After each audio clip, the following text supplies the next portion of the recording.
My husband left me for my sister, but their wedding gift from me was a DNA kit. Before we get into the story, tell us in the comments section where you are watching from.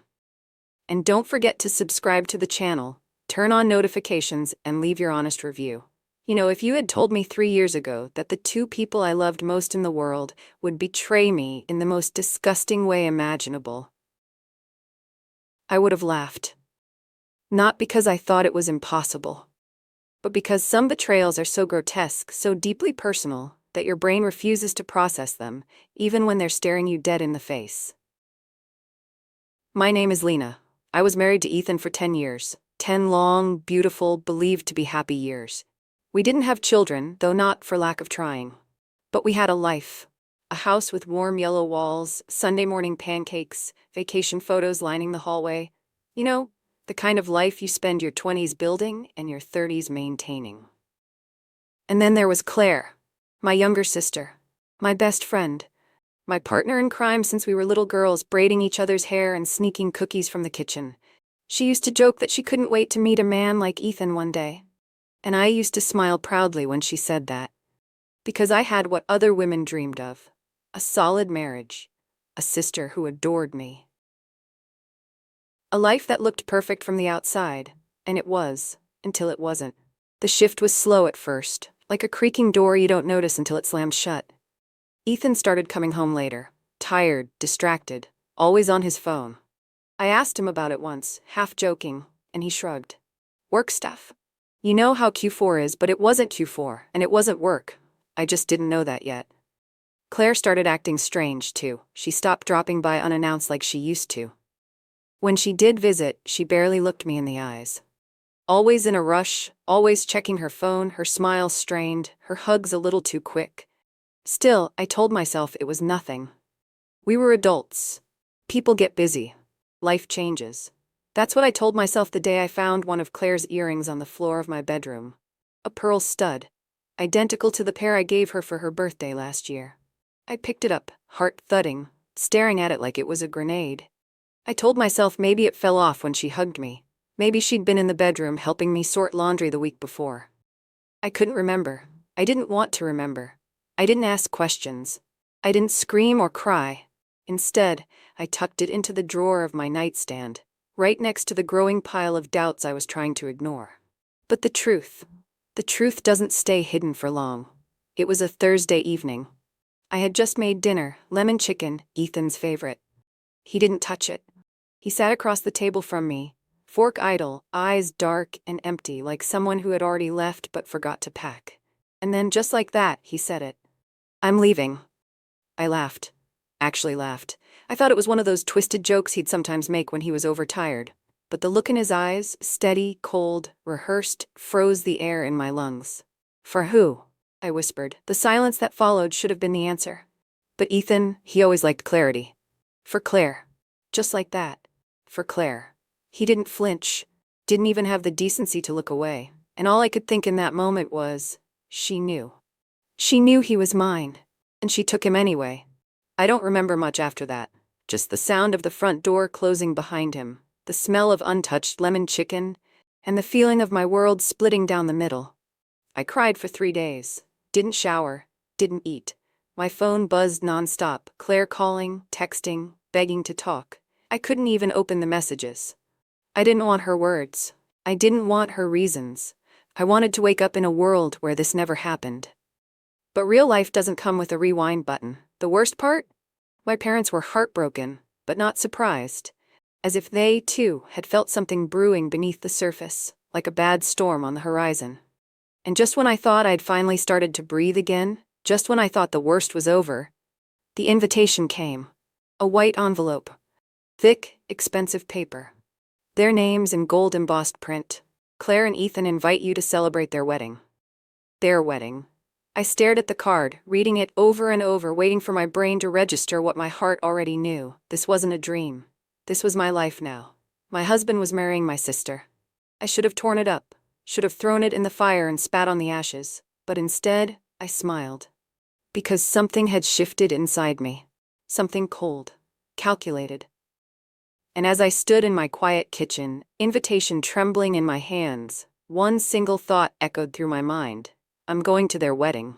Not for closure. Not for forgiveness. Not even for revenge. I was going to give them something. A gift. Something that looked innocent enough. Wrapped in a pretty box with a satin bow. A gift that would, in time, rip through everything they thought they had built. Something they'd never see coming. And the best part? They would open it with smiles on their faces. People think betrayal ends when the cheaters walk away. But they forget something. The betrayed are often the ones holding the match. And sometimes, they light it. I showed up at their wedding with a smile, toasted to their future. Gave them the most unexpected gift they could ever receive. A gift that would destroy their happily ever after from the inside out. They say weddings are a celebration of love, but the only thing I could feel when I stepped into that ballroom was the suffocating weight of hypocrisy. Everything was perfect. Picture perfect. The kind of wedding you see on Instagram, with the caption, fairy tale ending. There were white roses everywhere, candles flickering in tall glass vases, guests in tailored suits and elegant dresses, sipping champagne and smiling like this was the best day of anyone's life. And in the middle of it all, Claire. Dressed in ivory lace, her hair curled into soft waves, standing next to the man I had once called my husband, Ethan. He looked different, not happier, just hollow, like someone trying too hard to look fulfilled. His smile too tight, his hand gripping hers a little too firmly. I wondered if he knew, deep down, that something was off, that this wasn't love. Not really. Just two broken people trying to glue themselves back together with someone else's shattered pieces. And then there was me, in a navy blue dress, hair pinned back, lipstick just dark enough to remind everyone that I wasn't there to cry. I was there to watch and deliver. People stared as I walked in. Some whispered, a few couldn't meet my eyes. But I didn't care. I had one job today, and I had done it well. I had wrapped their wedding gift myself. A small white box, tied with silver ribbon, elegant, understated, the kind of thing you'd place on a table and forget until it was too late. Inside, a premium couple's DNA kit, the kind you take together as a bonding activity to explore your shared ancestry, to discover where you came from and what ties you together. Oh, and the best part? I had already registered the kit online. I had been notified the moment the results came in. Call it revenge, call it justice, call it curiosity with a sharp edge. I called it closure. They hadn't seen me yet, not really, not until the speeches. That's when Ethan's mother saw me and nearly dropped her glass. Claire froze like she had seen a ghost. I smiled. I even raised my glass to her from across the room. Then came the moment I'd been waiting for. Ethan, standing beside Claire, raised his glass and said, "We're so grateful to everyone who came today. Especially those who came despite the complexities of our journey. It means more than you know." Complexities, that's what he called it. Not betrayal, not infidelity, not the emotional wreckage they left behind, just complexities. When they asked if anyone else would like to say a few words, the room fell quiet. And then, I stood up.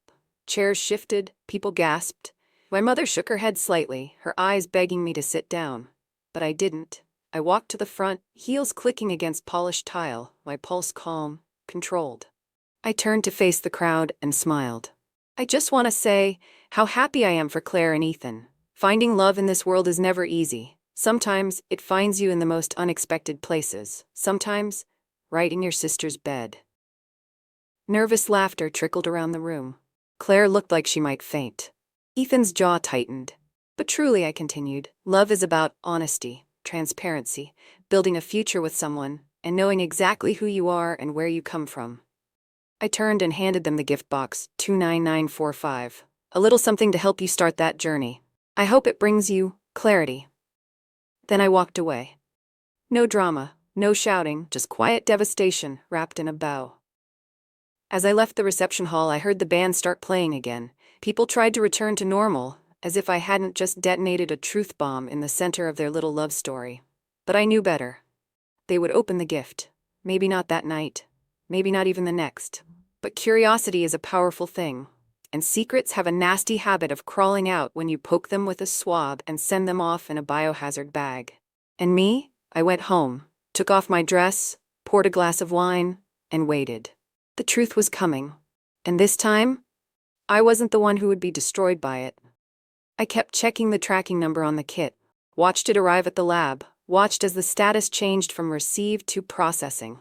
Then, one night it happened. Match found. A single notification. New closed DNA relative detected. But I didn't open it yet. No, I wanted them to see it first.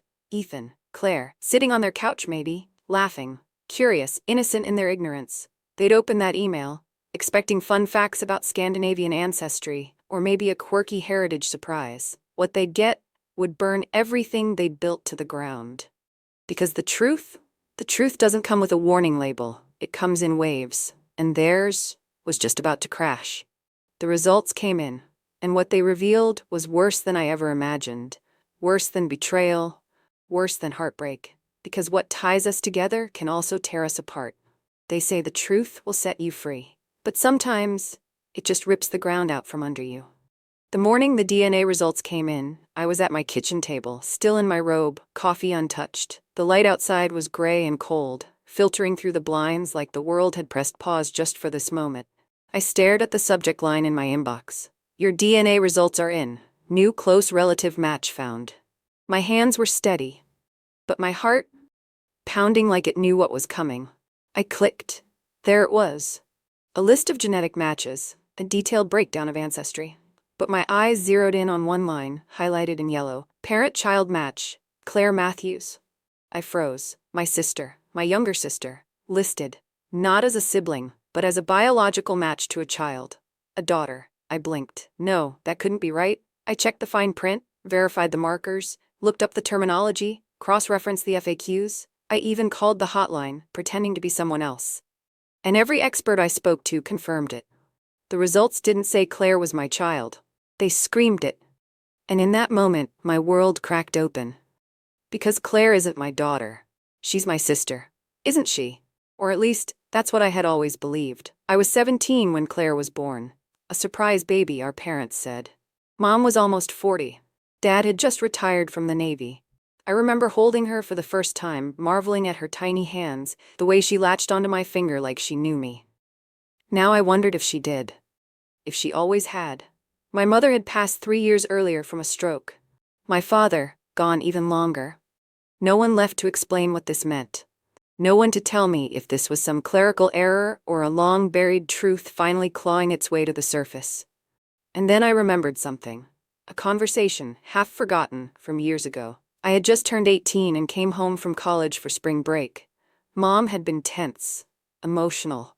She pulled me aside, said she needed to tell me something. But then Dad walked in, and she just shook her head and smiled like it was nothing. Nothing. Now I know. It was everything. I opened the family photo album, flipping through images like I was trying to find a missing puzzle piece that had always been there, hiding in plain sight.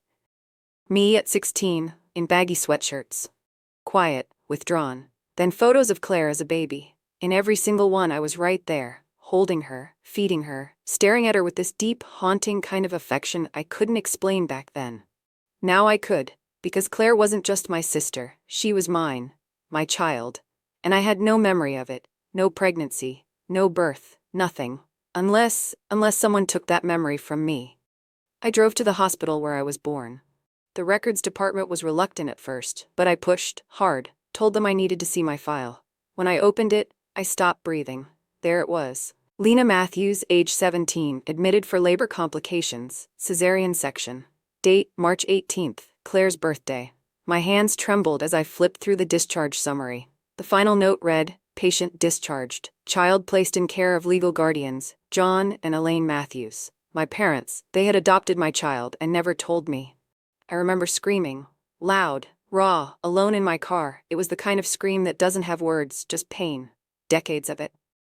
I was 17, naive, terrified, and they'd decided I wasn't ready. Maybe they thought they were protecting me, maybe they were ashamed, but they raised my daughter as my sister, and let me grow up beside her, never knowing the truth. I thought I had been betrayed when Ethan left me for Claire. I thought the worst pain came from infidelity. I was wrong. The worst pain comes from erasure. They stole my motherhood, my identity, my right to know who I really was. And now my ex-husband had married my daughter. I sat in my living room for hours that night, everything silent except the ticking of the clock and the static in my ears. My phone buzzed once. A message from Claire? Did you know? That's all it said. 3 words. A loaded gun in text form. I didn't respond. Not yet. Instead, I opened a notebook and began writing everything down. Every memory, every feeling, every moment that suddenly made sense now in the most horrific way possible. The way Claire always clung to me more than our mom. The time she got sick in middle school and called me first. The way I felt, always protective, always connected. Like a tether I couldn't explain. Because it was maternal. Because it was real. They had hidden the truth, but biology doesn't lie. Blood doesn't lie. And now it was up to me to tell the truth. To decide what to do with it. Because if I was her mother, and he had married her, then Ethan, my ex-husband, was married to his own daughter. I thought I was done hurting. I thought the betrayal was behind me. But this was something darker, something irreversible. I didn't know who to confront first. Claire? She was as much a victim in this as I was. Ethan? If he knew, if either of them knew and kept going, it changed everything. But I had to find out. The only thing I knew for sure was that the next conversation I had would tear someone's world apart. And I was finally ready, because I'd been silent for too long. And silence was how they kept me blind. The truth is out now. But how do you tell someone their husband is also their father? How do you rebuild when every foundation has crumbled beneath your feet? They say truth is powerful, that it sets you free. But what they don't tell you is that before it frees you, it scorches everything you thought you knew. When I found out that Claire was my daughter and not my sister, it felt like 1,000 lives collapsed at once. I hadn't just lost my husband, I'd lost decades of identity, a future that was never mine to have, a past rewritten by silence. And now I had to face them both with the kind of truth that makes people unravel. I didn't sleep the night before, just paced, wrote, cried, stared at the wall, wondering how I had ever lived so blind. And then the sun came up, the day of their welcome back party, just 2 weeks after their honeymoon. Claire had texted me a couple times. I didn't reply. Ethan hadn't reached out at all. Of course he hadn't. He had what he wanted. My home, my sister, my life, my daughter. It still burns when I say it. My daughter. She didn't know. That much I was sure of now. She hadn't grown up with a clue. No hints, no whispers. Just love and confusion. Probably the kind that eats at you in the quiet moments, when you feel something but can't name it.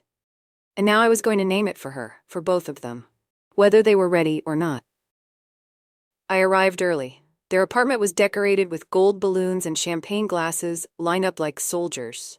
There were still traces of wedding photos on the walls. Claire had done her usual cozy touches, flickering candles, soft jazz in the background, a little charcuterie board. When she opened the door and saw me, her face cracked.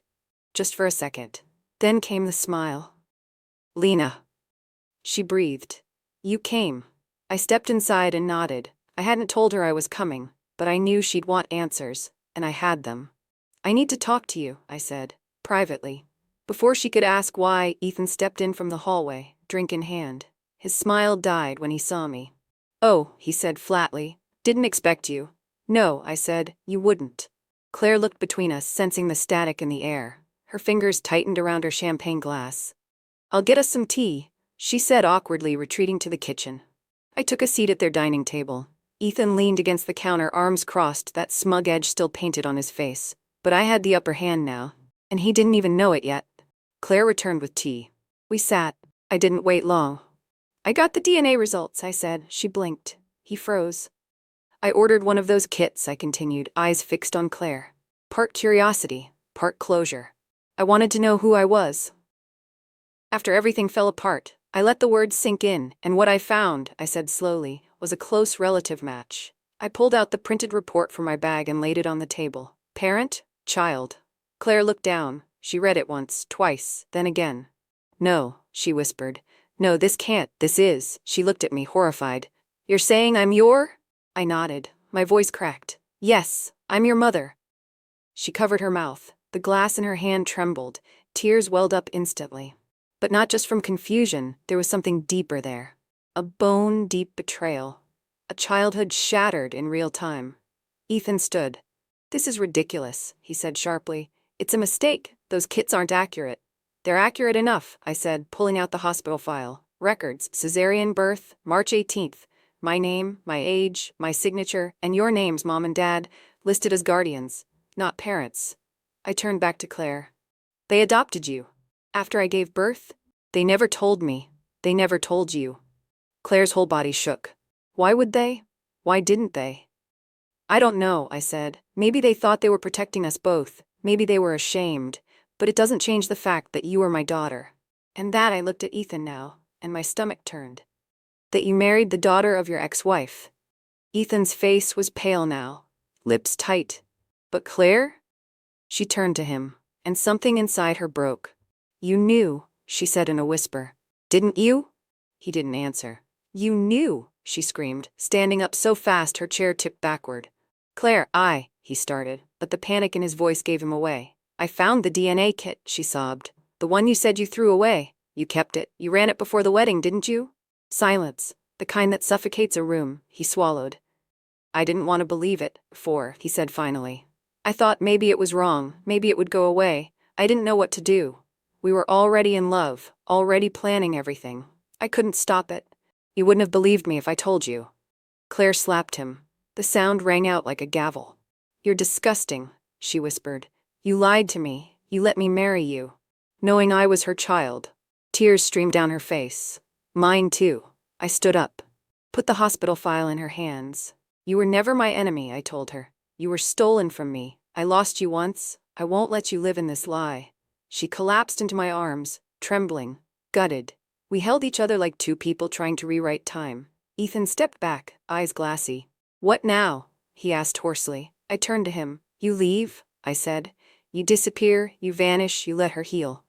He didn't argue. He just picked up his coat and walked out the door. And in that tiny moment, I let go of him, of the rage, of everything I had carried for years. Claire and I sat for hours after that, talking, crying, going through old photos, trying to piece together a history that had been stolen from both of us. It won't be easy. Rebuilding never is. But for the first time, we know who we are, and we're free to start again. Together, as mother and daughter. Sometimes family secrets are buried deep. But the truth always finds a way out. Even if it arrives as a wedding gift. Even if it destroys everything first. If this story shook you, if it made you reflect on the power of truth, betrayal, and healing, subscribe to my channel now. More stories like this are coming, and you won't want to miss a single one. Click the bell, like, share, because truth is always worth telling.